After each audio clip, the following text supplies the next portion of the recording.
Who do you think you are questioning me like that? The older man barked, his voice dripping with indignation, sharp enough to cut. I didn't flinch. Not an inch. Because in that moment, sitting across from him, I knew a truth he couldn't even fathom. His entire future, his very legacy, rested in the hands of the girl he'd abandoned decades ago. And he had no idea who I was. Mr. Ongwen, I replied, my tone measured, steady, a mask of pure professionalism. I'm here to help you. But if you want my help, I need the whole picture. Every single detail. He exhaled sharply, a sound like deflating pride, his gaze flickering away. For a moment, he just shook his head. A gesture of bruised ego rather than genuine thought. My name is Danielle. It's the name I chose for myself when I was just a kid. A defiant whisper against the silence of my past. I'm a 30-year-old attorney, but I never carried my family's last name. I forged my own. I built my entire career on resilience, channeling the searing pain of my past into an unshakable drive to succeed. When I was 6 years old, my parents abandoned me at an orphanage. They walked away without a second glance, leaving me to piece together a life, a purpose, an identity without them. I was left wondering what I had done wrong, why I wasn't enough. Now, decades later, the very people who discarded me are sitting in my office, their empire crumbling, begging for legal counsel. And they have absolutely no idea. I was 6 years old the last time I saw them. That morning my mom had dressed me in my nicest outfit, a bright yellow dress with little white daisies, and told me we were going somewhere special. I remember clutching her hand tightly as we walked into the orphanage. The bright sunlight outside was a stark, almost cruel contrast to the dimly lit hallways inside. The air smelled of cleaning supplies, but beneath that, there was something else I couldn't place then. Now I know, it was the cold, suffocating scent of emptiness. She knelt in front of me, her fingers brushing a stray strand of hair from my face. You'll love it here, she said, her voice soft but utterly hollow. They'll take such good care of you. I didn't understand. My small hands tightened on hers. When are you coming back? I asked, my voice barely a whisper. She hesitated, her eyes darting away before forcing a strained smile. Soon, sweetheart. Be good, okay? I didn't cry as she walked away. I just stood there, rooted to the spot, staring at the door, waiting for it to swing open again. But it didn't. Hours passed. Then days. Before the crushing weight of realization finally settled. She wasn't coming back. That was the day I learned what it meant to be utterly, completely alone. The orphanage became my world. A place where survival meant learning toughness fast. I stopped asking why my parents didn't come back. The other kids didn't want to hear it, and the caretakers certainly didn't have answers. Instead, I focused on the one thing I could control, my studies. Books became my escape, portals to worlds far removed from the sterile walls of the orphanage. I promised myself I would be better, smarter, stronger than anyone who thought I wasn't worth keeping. But the nights were the hardest. Alone in my bunk, I'd stare at the ceiling, the same burning questions echoing in my mind. What did I do? Did I cry too much? Was I not helpful enough? Every question, every doubt, became fuel for a fire deep inside me. A fire that burned to prove, even if only to myself, that I was enough. I would show them. Somehow, someway I would show the world that I wasn't the useless, discarded girl they thought I was. It wasn't until years later, when I was about 10, that I learned the devastating truth about why they left me there. Mrs. Patel, the orphanage director, a kind but constantly overworked woman who had been there the day my parents dropped me off, pulled me aside into her small, cluttered office.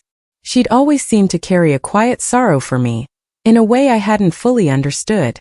Danielle, she began gently, her words a soft blow that nonetheless hit like a knife. You're old enough now to know why your parents brought you here. Your parents, she explained, her voice filled with a painful sympathy. They came from a very traditional background. When your little brother was born, they believed it was their duty to focus all their attention and resources on him, as the family's heir. I stared at her, the words sinking into my soul like stones. But I'm their daughter, I whispered, my voice trembling. Why didn't they want me to? Mrs. Patel sighed, her eyes welling. It's not about what you did or didn't do, Danielle. It's about them and their beliefs. It's wrong, so very wrong. But they thought they were doing what was expected of them. That night, lying in bed, the brutal reality of their rejection finally hit me in full force.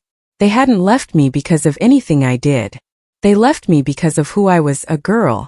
A girl who, to them, simply wasn't worth keeping. After that conversation, something inside me irrevocably shifted. I stopped asking why they left and started focusing on what I could do to move forward. The rejection that once crushed me became my unwavering fuel. At school, I threw myself into every subject, determined to be the best. I stayed late in the library, devouring books that stretched my imagination and taught me about a world far bigger than the orphanage walls. By the time I was 16, I was winning academic competitions, earning recognition from teachers who saw something special in me. Danielle, one of them, told me, "You could go far. You just need the right opportunities." Those words planted a potent seed of hope. I started applying for scholarships with a singular burning goal: to get into a good university and prove to myself that I could rise above the circumstances I was born into. When that acceptance letter from a prestigious school finally arrived in the mail, I held it in my hands like it was a golden ticket to another life. It wasn't just a chance to study. It was my way out. The orphanage threw a small party in my honor, and Mrs. Patel, my quiet supporter through all those years, hugged me tightly. "You've earned this, Danielle," she said, her voice thick with pride. "Now go show the world what you can do." College was a whirlwind. For the first time in my life, I was surrounded by people who believed in me, or at least respected what I brought to the table. My professors noticed my drive, and my peers were drawn to my focus and determination. I seized every opportunity that came my way. Internships, leadership roles, study groups that pushed me to the limit. Law school followed, and while it was grueling, I thrived on the challenge. I learned to channel my raw emotions into my work, using my own story, my own profound sense of what it felt like to be powerless, to connect with the cases I studied. I wanted to make sure others didn't have to feel that same helplessness. By the time I graduated, I had offers from some of the best firms in the country. I chose a firm in New York that specialized in helping underserved communities, a place where I could truly make a difference while building my career. Through it all, I kept my past a secret. Not out of shame. I had nothing to be ashamed of, but because I wanted people to see me for who I was now, not the little girl who had been left behind. Every single step I took felt like a victory, a powerful reminder that I had become someone my younger self could be proud of. It was during my second year at the firm that I met Mark. He was another attorney on a joint case, a complicated mess involving housing rights.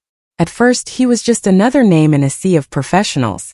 But as the weeks wore on, I couldn't help but notice his quiet warmth and sharp sense of humor. He had a way of making even the most stressful days feel a little lighter. Our relationship started slowly, almost unintentionally. Late nights at the office turned into shared dinners, and casual conversations about work became deeper talks about life. I was hesitant at first. I'd spent so long building walls to protect myself that letting anyone in felt incredibly risky. But Mark was patient, gentle, never pushing me to share more than I was ready to. One night, after we'd won the case, he walked me home. "You know," he said as we stood by my apartment door, "I think you're the most driven person I've ever met. But sometimes, it's okay to let someone else carry a little of that weight." His words stayed with me long after he left, and for the first time in years I felt like maybe I didn't have to do everything alone. As things between Mark and me grew more serious, we started talking about the future, what we wanted in life, where we saw ourselves in 5 or 10 years. For the first time, I allowed myself to imagine having a family, something I had avoided thinking about for so long. Mark wanted kids, and so did I, though the thought terrified me. I didn't want to repeat the mistakes my parents had made, but with him it felt possible. It didn't take long for us to realize that building the life we dreamed of would require more than just hard work. Between student loans, rent, and the astronomical cost of living in New York, our combined incomes were stretched thin. We both worked long hours, but the idea of starting a family someday made the financial gap seem even larger. Mark was always supportive, always reminding me that we were a team. "We'll figure it out together," he'd say, one night as we pored over budgets and savings plans at the kitchen table. But I couldn't shake the feeling that I needed to do more, to push myself even harder, to ensure our future was secure. I loved my work at the firm, helping people who felt powerless, using the law to stand up for those who couldn't fight for themselves. It gave me purpose, a profound sense of meaning. But the truth was it didn't pay much. Mark and I weren't struggling, but we weren't building the kind of financial security we needed to start a family either. And as much as I cared about my clients and the mission of the firm, I knew I couldn't ignore the practical side of things forever. One evening, as I reviewed my growing list of cases, the realization hit me. Something had to change. It wasn't an easy decision. I'd spent years carving out a place for myself in the world of public interest law. But the more I thought about it, the more I knew it was time to move on. I needed to think about the future, not just mine but ours. Over dinner that night, I told Mark what was on my mind. "I've been thinking," I said, swirling my fork in my pasta, "about applying to some bigger firms. Corporate law, maybe." He looked at me with a mix of surprise and concern. "Are you sure? I know how much you love what you're doing now." "I do," I admitted, a pang of sadness in my voice. "But it's not enough. If we want to start a family someday, we need to plan for it. I want to give our kids the kind of stability I didn't have growing up." He reached across the table, taking my hand in his. "If it's what you want, I'm with you," he said simply. "I know you'll succeed anywhere." As I updated my resume and started researching bigger, more lucrative firms, another thought began creeping into my mind. One I'd spent years pushing away. My family. The people who had abandoned me. I told myself I didn't need them, that I was better off without them in my life. But now, with the prospect of starting my own family, I found myself wondering, who were they? What kind of life did they build without me? I didn't know much about them, just fragments of stories I'd pieced together over the years. Mrs. Patel had once mentioned that they were wealthy, part of a prominent community. That fact had always stung. They hadn't left me because they couldn't afford to raise me. They left me because they didn't want me. The bitterness was hard to shake, but a raw, aching curiosity had started to outweigh the pain. I needed to know more. The next day I called the orphanage. Mrs. Patel had retired years ago, but the new director, a kind woman named Claire, was eager to help. "We still have some of your records," she said. "Why don't you come by? Maybe we can talk about what you're looking for." I agreed, my stomach tightening as I hung up the phone. I wasn't sure what I'd find, but I knew I had to take the first step. A few days later, I found myself walking through the familiar gates of the orphanage. It had been years since I'd last been there, but the sight of the weathered brick walls and the faint sound of children playing in the distance brought back a flood of memories. The good, the bad, the utterly heartbreaking. Claire greeted me warmly, her kind smile putting me at ease. "Come on in, Danielle," she said, leading me to her office. I pulled some files I thought might be helpful. We sat down, and she placed a thin folder on the desk between us. My hands trembled slightly as I opened it, scanning through the pages of handwritten notes and forms from when I was first admitted. "Your parents," Claire began gently, her words a soft blow that nonetheless hit like a knife. "They came from a very well-off family, from what I can gather. They owned several businesses and had a prominent position in their community." She paused, gauging my reaction. "They didn't leave you because of financial hardship." I nodded, swallowing the lump in my throat. I'd suspected as much, but hearing it confirmed, spoken aloud, was still a devastating blow. "Do you have anything else about them?" I asked, my voice steadier than I felt. Claire hesitated before sliding a photocopy of a newspaper article across the desk. It was a feature on the Ongwen family, a glowing story about their success, their growing company, and their perfect, polished life. There was a photo of them, my parents, older now but unmistakable, standing proudly next to a young man I knew had to be my brother. They looked so complete, so whole, like I'd never existed. By the way, if you're still with me on this unbelievable journey, make sure to hit that subscribe button. You won't want to miss what happens next, or the other incredible stories we share here. Your support truly helps. After leaving the orphanage that day, I felt like I'd been split in two. One part of me was desperate for answers, for closure.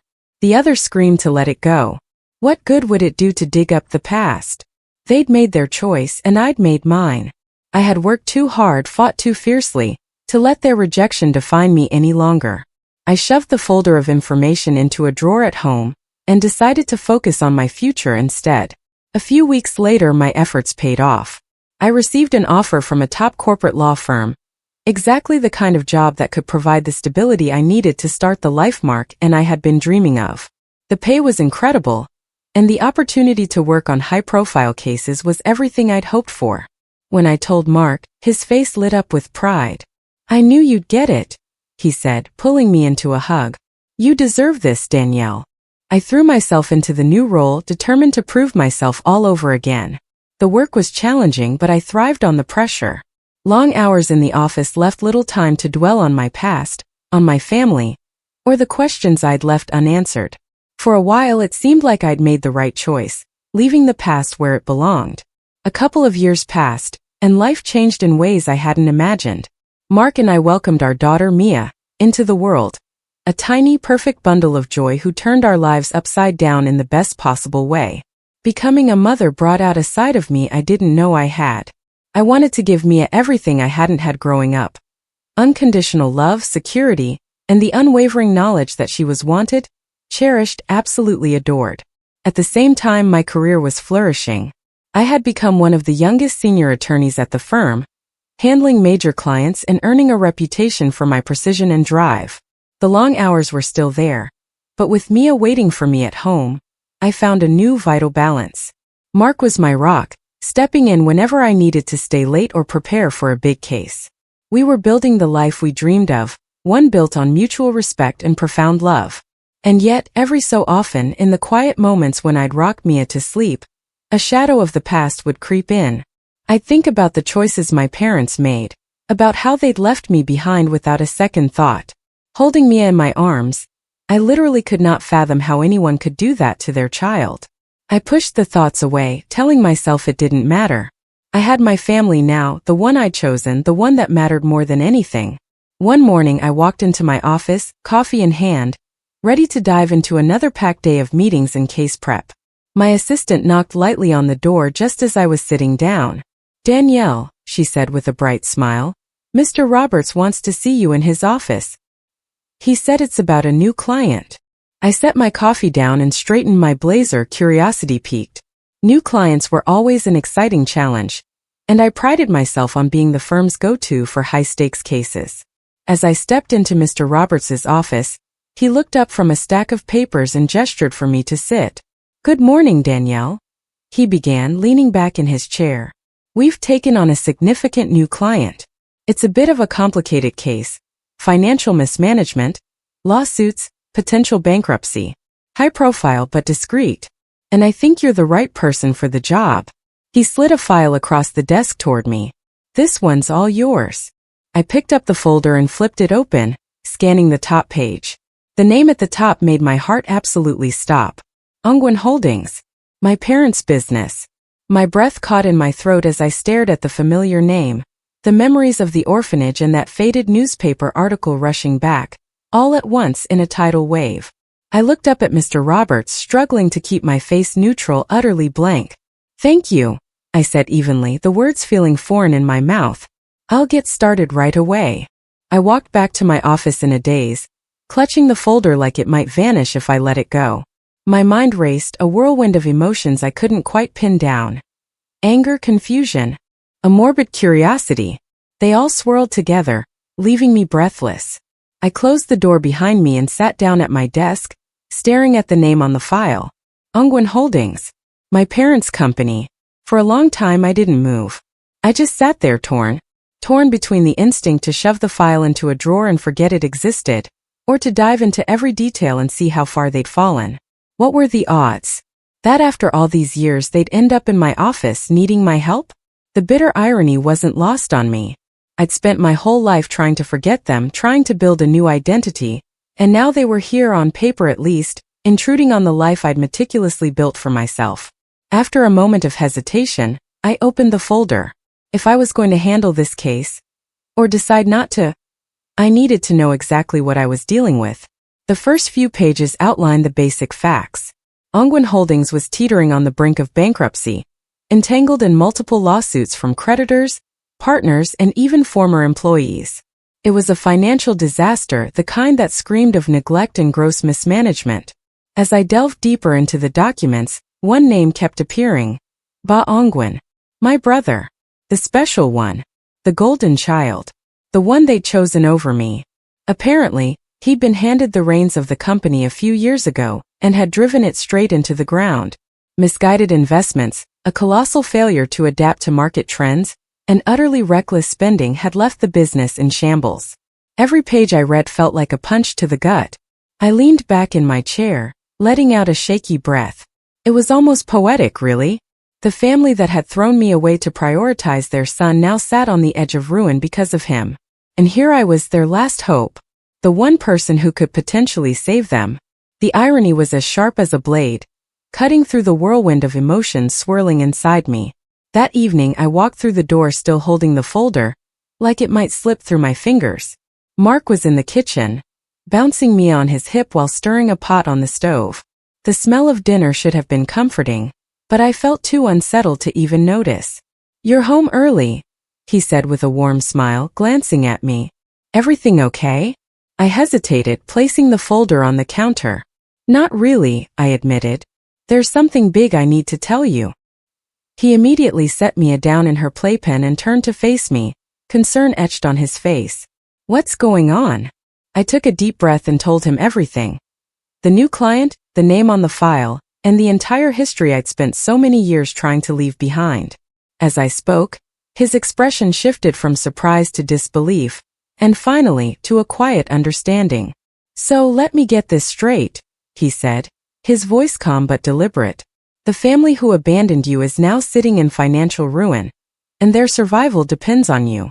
"Pretty much," I said, crossing my arms and leaning against the counter. "It's surreal, isn't it?" Mark shook his head, his brow furrowed.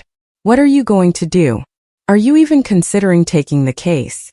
I sighed, running a hand through my hair. "I don't know yet," I admitted. "But I can't just ignore it. I think I need to meet with them. See what they're like now. Maybe it'll help me figure out what to do." Mark nodded slowly, leaning against the counter across from me. "That's fair. You've always been the kind of person who faces things head-on. Just promise me one thing." "What's that?"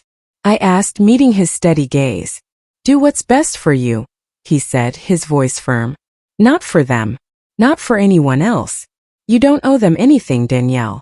If you decide to take this case, it has to be on your terms." His words hit me hard, but I nodded. "I'll keep that in mind," I said quietly. "The meeting's tomorrow. After that, I'll decide." Mark walked over and pulled me into a hug, his arms a steady anchor against the storm of emotions swirling inside me. "No matter what you choose," he murmured, "I've got your back." The next morning I sat at my desk, staring at the phone for what felt like an eternity. My assistant had already reached out to Ongwen Holdings to arrange the meeting, and they'd agreed almost immediately. Now all that was left was to confirm the time. I took a deep breath, picked up the receiver and dialed. A woman's voice answered on the other end. "Ongwen Holdings, how may I direct your call?" "This is Danielle from Cross & Roberts," I said, keeping my tone professional. "I'd like to confirm the meeting scheduled for tomorrow with Mr. Ongwen." "Of course," she replied cheerfully. "Mr. Ongwen and Mr. Ba Ongwen will be there at 11 a.m. Does that work for you?" My grip on the phone tightened at the mention of Ba's name. "Yes, that works perfectly," I said, forcing my voice to stay steady. "Thank you." As I hung up, my stomach churned. The meeting was set. In less than 24 hours, I'd be sitting face to face with the family who'd left me behind. I leaned back in my chair, exhaling slowly. No matter how this meeting went, I knew one thing. I was ready to face them. That night, sleep didn't come easily. I tossed and turned, staring at the ceiling as my mind raced with every possible scenario. What would I say? How would they react? Would they even recognize me? Every time I closed my eyes, their faces from that newspaper article flashed in my mind. Older, yes, but unmistakable. By the time my alarm went off, I felt like I hadn't slept at all. The next morning, I got ready with a focus that was almost robotic, carefully selecting a sleek black suit and pulling my hair into a neat bun. I wanted to project confidence even if I felt anything but. As I walked into the conference room at 10:50 a.m., I gave myself one last mental pep talk. "You've faced tougher challenges, Danielle. You can do this." At exactly 11 a.m., the door opened and they walked in. My father was first, looking every bit as proud and authoritative as I remembered. Behind him was Ba, his features sharper than in the photos, but still carrying that same undeniable air of privilege. Neither of them gave me a second glance as they approached the table. "Miss Danielle," my father said, extending his hand. His voice was polite, professional, and utterly devoid of recognition. I shook his hand firmly, my own composure flawless. "Of course," I replied evenly. "Please have a seat." As they settled into their seats, I opened the folder in front of me, flipping through the pages with deliberate calm. "Let's get right to it," I said, my tone sharp and professional. "From what I've reviewed so far, Ongwen Holdings is in a precarious financial situation. Years of mismanagement, reckless investments, and mounting lawsuits have left the company on the brink of bankruptcy. I just couldn't resist." My father stiffened, his face flushing, and I could see the pride and anger building behind his composed exterior. Finally, he snapped. "Who do you think you are questioning me like that?" he barked, his voice echoing through the room. For a moment, I just stared at him. The sheer weight of his words, of the situation, crashed down on me. He had no idea. No idea who I was. No idea that the person sitting across from him, holding his family's fate in her hands, was the same little girl he deemed unworthy all those years ago. And now here I am, sitting across from the man who left me behind, the man whose empire is collapsing, and he's demanding my help. Part of me wants to laugh at the bitter, twisted absurdity of it all.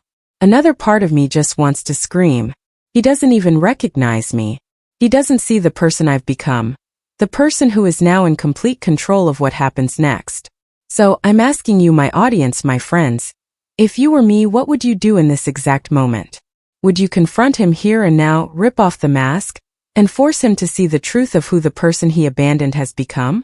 Would you take the case and use your power to show him that you are stronger, more capable than he ever gave you credit for? Or would you simply walk away, leaving him and his golden child to deal with the mess they created? And then there's another thought that keeps creeping in, a dark whisper in my ear. Should I ruin their lives for good? Should I let their empire crumble and watch them feel even a fraction of the pain they once made me endure? Is that justice? Is that revenge? I truly don't know anymore. All I know is that whatever I decide will change everything. Tell me what you think in the comments below. I really want to know. Maybe your perspective will help me figure out how this story ends.